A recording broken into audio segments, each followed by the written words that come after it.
Yo. Now we in sync. Okay. Yeah, you talking about. All right, we're back with another episode of Laughing KiKi podcast. What episode is this? I don't know. I think like 43 maybe. Yeah. Something like that. But that doesn't matter because we're coming up on a year. Ooh.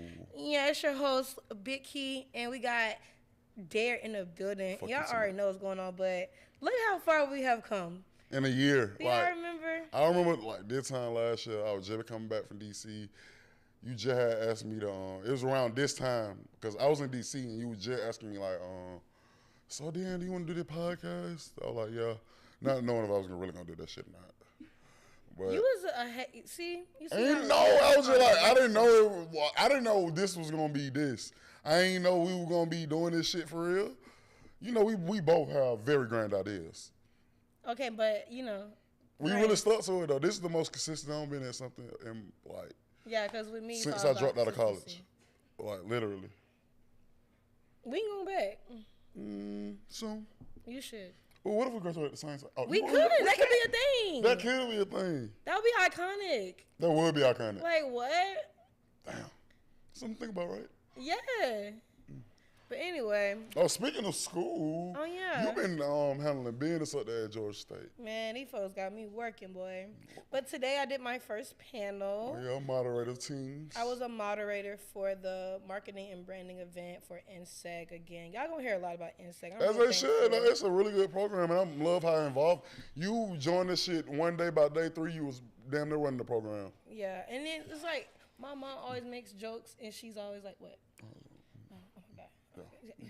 Oh Lord. Yeah. Oh my god. Okay, so my mom always make this joke, and she was just like, whenever I go in places, I just take it over. You do. No, I don't. You do. But you real resourceful, and people, they see that shit in you, so they want to use your talents. So, and in this case, ain't nothing wrong with that because you just as much as they can benefit off you, you can benefit off them. Yeah. So I'm glad you're taking heed to everything you learn and everything you're doing. I'm glad you just really diving in that shit and doing what you're supposed to do. You ain't playing with it. And they see that you're an asset. Right. So today I hosted my first panel. We had women from Generation Now. I was a publicist. She had her own company. Her name was Taylor. Shout out to Taylor. Her name was Ray. She was for Generation Now, and she was their executive assistant. Another lady, she was just a publicist. Dang, I didn't want to meet. I didn't mean this just happened. I didn't mean to forget her name. Actually, let me go back to my notes so I can tell y'all where y'all can find them. But it was an amazing woman. It was for Women's Month, and it was Taylor Brooks, Adora Rye, and K. Chris. Shout out now. Yes. So K. Chris is the executive assistant at Generation Now. Adora Ray is a digital marketing executive, and Taylor Brooks is a publicist. She has her own publishing company. So what you were asking them? I asked them about public relations, public roles, like stuff about EBKs, one-sheeters, and they was dropping some really good gems. For real? Yeah, they was just basically like, you need to network, you need to be talking to people, you need to be out here doing stuff. Because if you're not, you can't, like, post a video and expect to go viral and, like... hell no. It don't work like that. It doesn't that's not how life works. So it's just like, they were just talking about, like, ins and outs of the industry and, like, more about PR moves and stuff. So it was very educational. Y'all should go check it out. I don't know if they're gonna post it on like YouTube or anything, but I think it was more like a. It was like I'm sure it's gonna get posted somewhere. Yeah, they're gonna post pictures, but there's no way I can go back and listen to it. But, I'm sure they're gonna post it. Yeah, they're gonna post it. Yeah. But it was really fun. I was very happy to be there. So what is your official role in NSEG? Well, I'm the co-head of the A&R department, and I'm the head of the media and press when it comes to media and press with journalism. That's your shit basically. They want me doing the press runs, so I'm doing the press runs for NSEG, but I'm the co-head of the A&R department. Period. Yeah. That's big. I got that position in 3 days. I just got there. Yeah. And they already put me to work, and I'm cool with that. Like, I'm cool with that, so I'm glad. very thankful for that. Cause, keep you productive. Yeah, I need things to do. The fuck you talking about? Now I got too much things to do. I'm like, oh my god. No, that's good. That's good though. Like, but let's get to you though. You doing big things. One thing about Darion can bring in a crowd. I can. Darion, like when we would just talk about it offset, and we would talk about when we worked at Big Bowling Ball. Fuck Big Bowling Ball. was talking when we worked the big bowling ball, and like I remember when Darion was there, that's when the money was really like its best. And then like the money was at its best. And I think because I'm really from Atlanta, I think that plays a part in a lot of places I work and in the industry we in. Like I'm one person that I don't feel like you should post where you work at like on social media and shit. But the jobs we work, like they're so social, so you want people to know where you at so they can come tip you. Right. That's how I always looked at it. But if I work like for a major corporation, nobody will never know where I work. Right. Like never. But shit, I'm at Pretty Little Taco. Come see me. I want you to come see me. I'm dead. Yeah, you talking about? You don't think so though? I know. I need to come see. I haven't been yet. But no, I ain't talking about just coming. You coming to see me in general. But no, like when Darion posts he there, like that junk turn up. So we want your turn. Y'all need to make us promoters. Like yeah, literally. Like dang, I used to promote little parties. I can see you being a promoter. I was one of the bitches on fucking party flyers. On who? On like party flyers, like for real. What she's like YDI parties? Who? Like YDI parties? You don't know what that? You don't know that. Okay. That's like the popular promoters group. I've never heard of them, but I'm sure. It's some shit. Some East Side shit. Yeah, it actually is some East Side. I already know. It really is. But let's talk about the first thing we was gonna talk about was you wanna talk about Metro Boomin first? We can get into Metro Boomin in the future. Okay, you go ahead and you start it off. I've been looking forward to some new Future. We've been missing since 2022. That's the last time he dropped a full-length project. Just being a fan of him he dropped that first album in 2011. He dropped that first mixtape in 2010. So being a fan of him for 14 years straight, and to see he still continuously putting up the numbers he putting up, still the dropping the quality of music he's dropping, it makes me excited as a fan. Like, fuck the diss shit. Fuck what they talking about. Like, Future is a hit maker. He can make a hit out of anything. Have you listened to it? Yeah, I listened to it. Oh, amazing, right?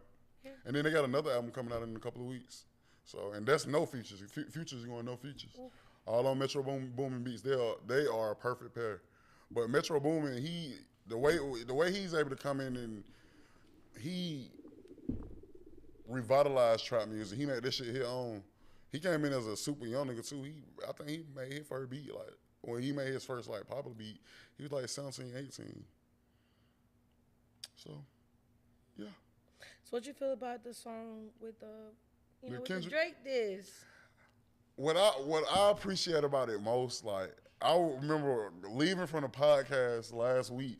I was so excited to get home because I ain't get home to like 11:55. So I had a couple minutes to take off my shoes, put in my AirPods, put my phone on the charger, and listen to that shit. And I didn't get on the internet because I always like to get my first listen out the way before I get on the internet to get everybody else's reactions. So when Kendrick came on, it was a total surprise because they kept all the features hidden. Secret, yeah. So we didn't know. Like when I heard Weekend, I was like, what the fuck? When I heard Playboy Cardi, I'm like, what the hell? This shit coming out of nowhere. And then when I heard that feature, Kendrick feature, I'm like, what the fuck? What the fuck? Because I was not expecting, first of all, I wasn't expecting Kendrick Lamar and Future to link up. And I damn sure wasn't expecting like Kendrick to be on this album. Kendrick has always said, I remember he said like him and Future did a show together. Future went first and then Kendrick Lamar, but he was like, he couldn't match that energy. Like, even though he was the headline, yeah. I do remember that. He was like, I can't match that goddamn energy, and now Kendrick got a club song, thanks to Future. There's some shit they can play in the club. Right. So I was really excited. I'm excited about the whole project, everything. He finna do 230 in a week. He finna have the number one and the number one, the number two, the number 7, and the number 10 top song in America next week. So, Future, shout out to you. Well, Atlanta is on top. But I'm talking about Metro Boomin, in the album. Well, no, not in the album. In the song, the Morris Code diss, it was like saying "fuck you," and the whole thing was a Drake diss.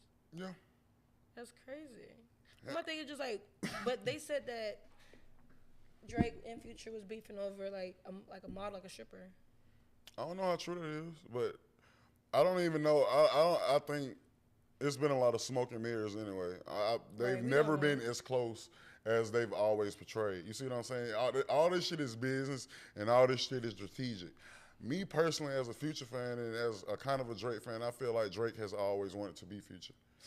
Yes. I've always said that, like, they're both Scorpios, and they both, like, Future is authentically him. Drake is like a shapeshifter almost. Yeah, but you can't shapeshift into Future. You can't. Like, but he's tried. When I heard Drake, when CLB came out and Drake was rapping about he did Section 8 bitches. Like, I'm gonna send your ass back to Metro Housing, which is like Section 8 housing. I'm like, what do you even know about this? Like, what are you even talking about? This sound like you are doing a Future cosplay. And there was a lot of what Future was saying on this album. Like, I'm the originator. Fuck the numbers, fuck the fame, fuck the songs, fuck all this shit. But I am authentically him. So I enjoyed it. How'd you feel about the stuff with the Diddy paperwork? My thing is just like, we all saw this coming though. Yeah. I think we all saw it coming. Them 90 niggas. Freaky. Freaky as fuck. Like, what the fuck, man? What the fuck? Just fucking and just nasty. Just fucking. What the fuck? Just gross. That was it. They used to get on the floor. I thought this time was nasty hell because they fucking on camera. But imagine what they were doing off camera back in the day in the 90s. They had the little videotape. You know it's just crazy how all this shit coming out, like all this 90s shit coming out, exposing what they were doing. Because the Freaknik documentary just came out too. Yeah. That's just a pivot away from what we were just talking about. Like, and that was another freak ass time. Like. That started as it was really started like up the street from where we at now. It started in the AUC, and it was a college party. But then when the streets get hip to something, they turn this shit into something else. And it wasn't Freaknik was a dance. I just found that out. Like the original Freaknik, people talk about the Freaknik that happened in the 90s, but that shit really started in the 80s. And it's like I think like they said it like the freak was a dance or something. Like a popular type of dance, and they just named their annual party Freaknik, but it turned into some freaky shit. I know that's right. And back to Diddy, the allegations are wild. They saying Diddy is a drug dealer. Like what the fuck? Is that far off though? No, I'm not surprised. Are we surprised? I'm not surprised, but it's just like damn. But drug dealer is crazy. They saying that allegedly. Young Miami was slinging that pink coat, and she was sex trafficking. It's just like, damn. So that brings me back to a point I was just talking about Future about authenticity in rap music. How many times we've been knowing the City Girl dropped their first shit in 2018? From 2018 to 2024, they were 6 years. How many times have they told us that pussy is for sale? How many times have they told you they're gonna fuck for a check? They not fucking with no but broke it's like, niggas. Damn. They lit like they. Like she's told us. Why are we surprised? Okay, but when you think about that, you're not thinking. You think she always said how the nigga tricked on her. Like you think she went fucking? No, it's she. A sex worker? What's the difference between them? No, we knew that. I'm saying like. It said she was a sex worker and a drug dealer. It said that they were also sex trafficking. I don't know about the sex trafficking shit. I believe it. I don't know about that. I can see them inviting bitches and they all fucking together in like orgy type shit. You know, them celebrities get real freaky. What you think? I don't know. It's just like. What would you have said? Like. My main thing about it is like going down with a nigga. Like when you start claiming a nigga. Not even that. It just goes to show you that all money not good money. All money is not good money. That's the biggest thing in here to me. Like, Carisha knew what the fuck she was getting into. She was a mid-20s-year-old woman when this situation started. She knew she was exchanging sex, clout, all that shit in exchange for goods and money. Right. So none of that shit is surprising. But it's just like, now it's at a point where like, was it worth it? Was it How really? do you move forward? Like, I don't think it's over with you. These niggas work with killers, rapists, and everything else. R. Kelly went on for 30 years. So I don't think that's an issue.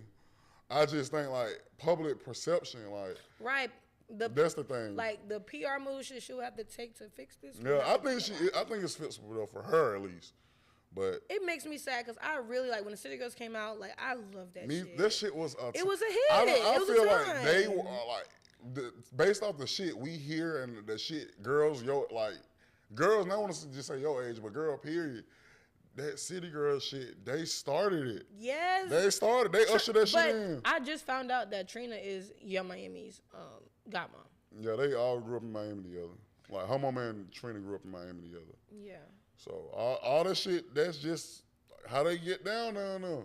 Right, but it's just the fact that just to have that kind of stain on your name though, like it makes me sad because like I was really want to like City Girls are awesome. Like I was really like me too. I was really supporting them. Like even though not everything they say, because like not everything they say is not like they their own people. Yeah, but you're supposed to blindly follow nobody though. So. But then I was saying the thing about JT, and we was talking about how like. This is what I think. I think when all the shit happened with Young Miami, I feel like JT was probably like, "Be careful, it's Diddy." And it would think, no, absolutely not.